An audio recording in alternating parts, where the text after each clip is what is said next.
অবশেষে আমার বাড়িতে ঘুগনি ভিজছে, ঘুগনির ডাল। কালকে ঘুগনি খাবে মা, নিজে হাতে ভিজিয়ে রান্না করবে। তাই তোমার? হ্যাঁ। কি দিয়ে করবে?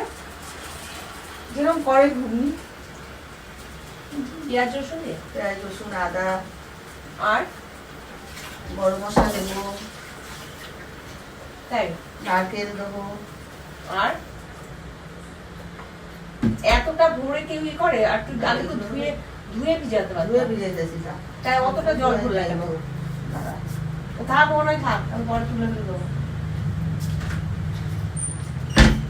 আমার রাতে রুটি হয়ে গেছে।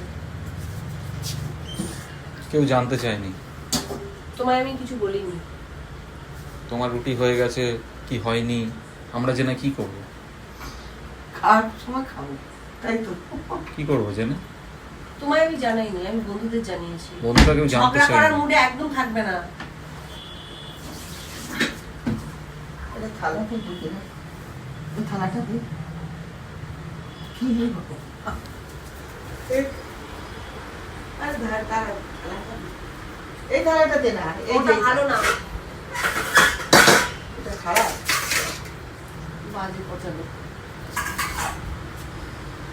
একটু আবার আমার সাথে ঝগড়া করেছে, আমি সেটা সব বন্ধুদের বলে দেবো। ঝগড়া তো হবেই, বাড়িতে মোটর এসছে। এবার লজ্জা লাগে পুরো হাসতে। ঘুগনি হলে যে কি তাণ্ডব হবে। আমি করছি, কোনো তাণ্ডব হবে না। এখন যে তোমরা ইচ্ছে একদম একদম ঠিক কথা বলেছিস। ইচ্ছা ইচ্ছা ইচ্ছা ইচ্ছা ইচ্ছা যদি করো তাহলে আর কিছু করার নেই।